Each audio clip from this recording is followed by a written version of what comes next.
Bismillahirrahmanirrahim. Assalamu alaikum wa rahmatullahi ta'ala wa barakatu.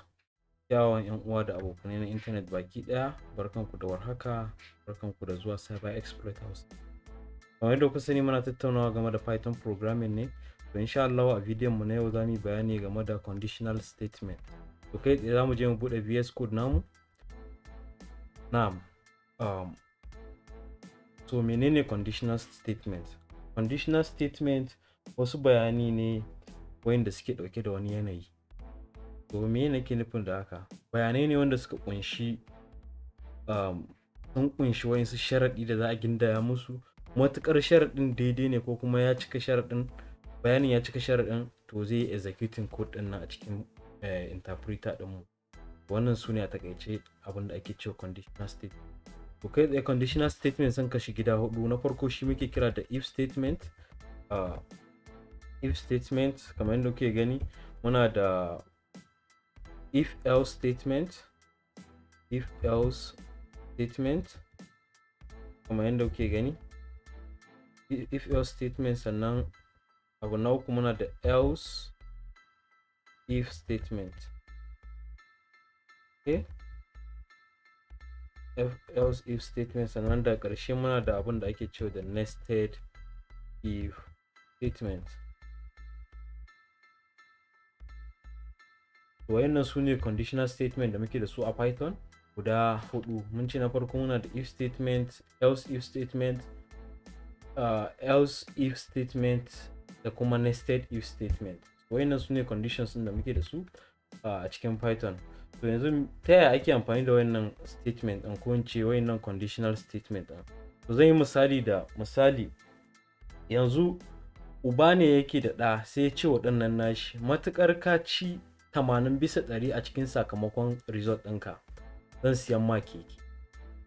To kun ga baban ya kafa wannan yaron sharadi cewa in har ya ci kaso 80% na sakamakon wannan jarabawan ko kuma wannan test ɗin, baban ya ce zai siyan mai keke. To me zai faru idan kuma bai ci kaso 80 ɗin ba? Kun ga ba za a siyan mai keke ba kenan. Amma in har ya cika wannan sharadin ya ci kaso 80 za a siyan mai keke. To kai tsaye za mu bayar da misali zamu ce maki 80, baban yana son yaron ya ci 80. So kai tsaye zan rubuta code din nan a gurguje, sannan kuma sai in yi bayanin su. Misali if maki is equal to now.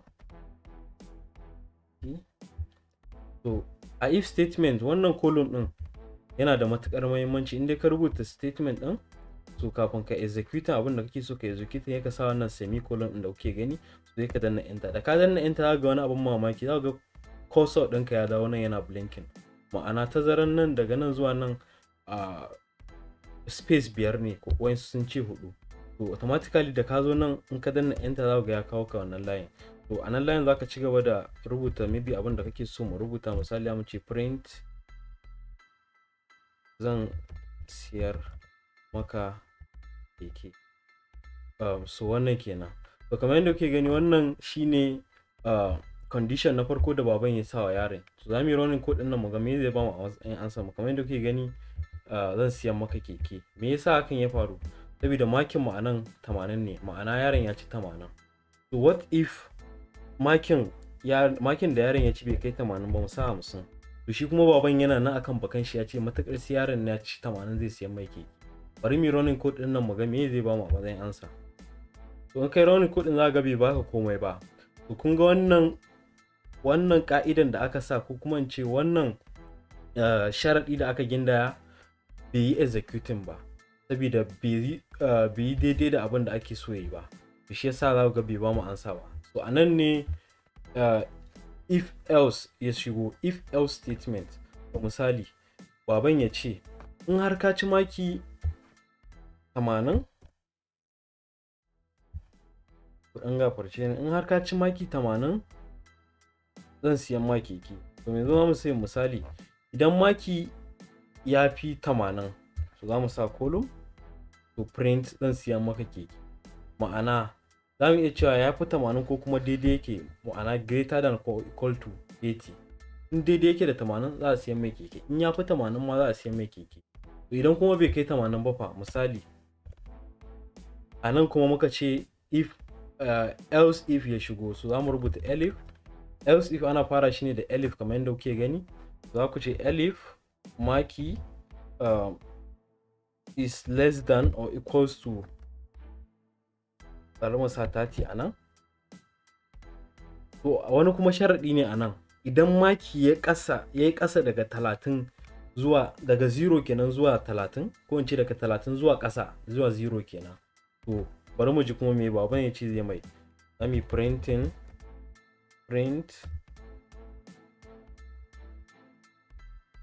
zamu ce sai ka yi mun bayani me yasa baka karatu. To wannan kenan. So me wannan yake nufi?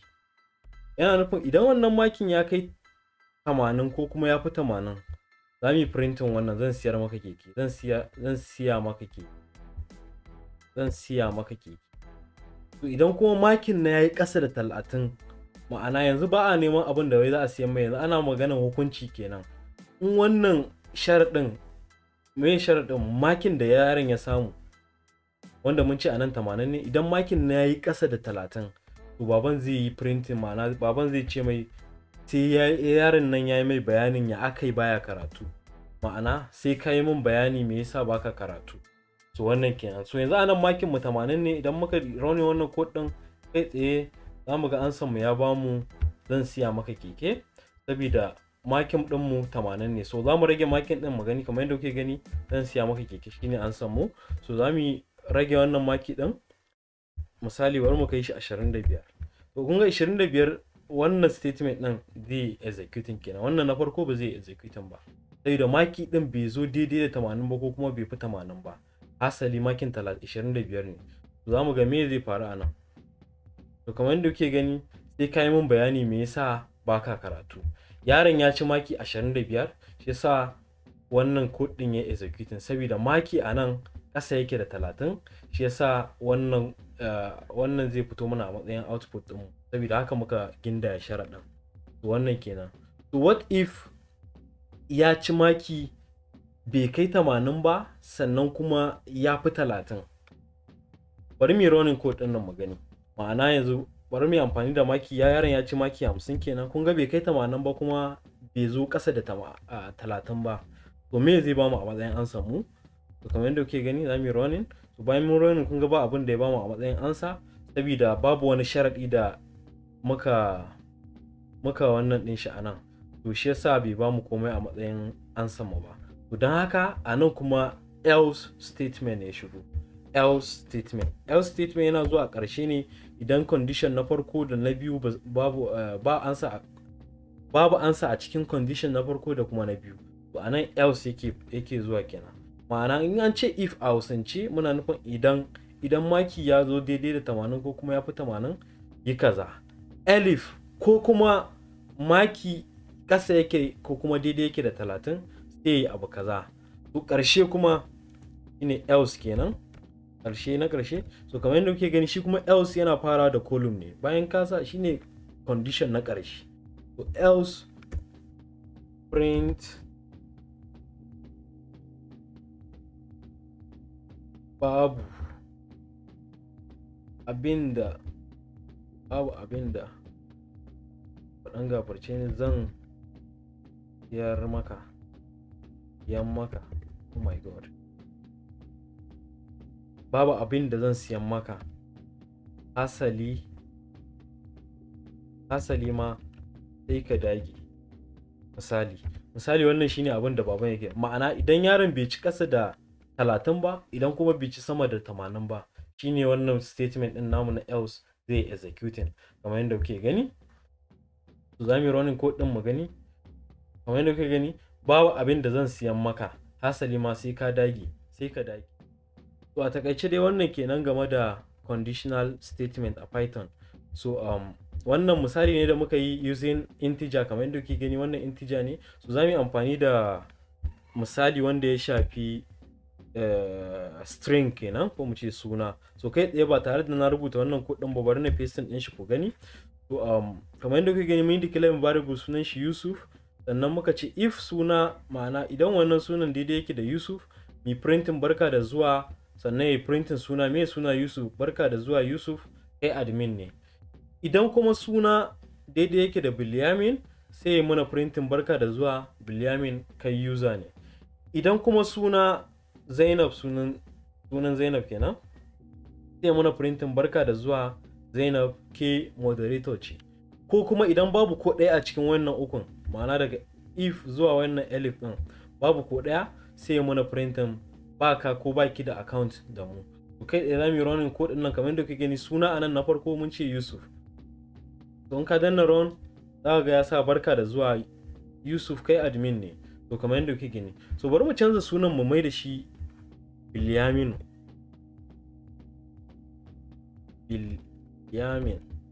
To kun ga wannan code din, ko in ce wannan condition din na farko a takaice ba zai execute ba, saboda suna anan na farko, suna anan sama ba daidai yake da Yusuf ba. To shi yasa condition din farko ba zai execute ba. To bari mu running din code din da mu gani me zai bamu. To kamar yadda kuke gani ya sa barka da zuwa Bilyamin, kai user ne. To kun ga ya gano cewa Bilyamin user ne, shi yasa ya mana execute wannan layi na biyu, ma'ana elif din nan na biyu, shi yasa ya execute. So what if sunan Zainab ne, misali Zainab. So kai da zamu running code din nan, bayan mun running kuna gani ya sama barka da zuwa Zainab, ke moderator ce. To kun ga condition na ɗaya da na biyu duk ba su executing ba, asali condition na uku ne ya executing. So what if kuma sunan da ya zo mana da shi babu shi a cikin wannan application ɗin da muka haɗa, misali bari na sa suna na Yazid. To kun ga babu shi a cikin wannan conditions ɗin, da if ɗin da elif ɗin da elif na ƙarshe da kuma else.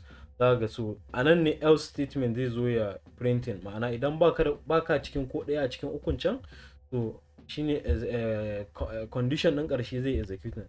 Kamar yadda kuke gani baka da account da mu. So ana yin amfani da wannan wajen yin hada login page kenan. Maybe kana da website ko kuma kana da application inda maybe yana so ya gane cewa kai ne zaka shiga, kai ne admin zaka shiga. So matakar ya gane cewa kai ne admin, so ana yin shi ne irin using this conditional statement domin a tantance waye yake da mukami, waye admin, waye user, waye moderator, waye kuma ba shi da account. In ba shi da account zaka yi creating account kenan. To wannan kenan. To insha Allah da wannan ne zamu zo karshen wannan bidiyon. Idan kai sabo ne zuwa channel ɗinmu mai albarka, muna roƙonka da ka danna mana subscribe button, sannan ka danna mana alaman ƙararrawa. Idan ka kasance tare da Cyberxploit Hausa, dan Allah ka danna like akan bidiyon nan, sannan kai sharing din shi zuwa ga ƴan uwanka, abokananka, domin su masu amfana. Idan kana tambaya ko kuna da tambaya ko wani ƙarin bayani ko mai wani kuskure kuka ga ya kamata ku sanar da mu, za ku iya tuntuɓar mu a can comment section, ko kuma za mu bar link na social networks ɗinmu a cikin description.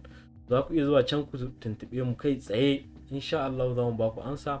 Da wannan ne za mu ce Assalamu alaikum.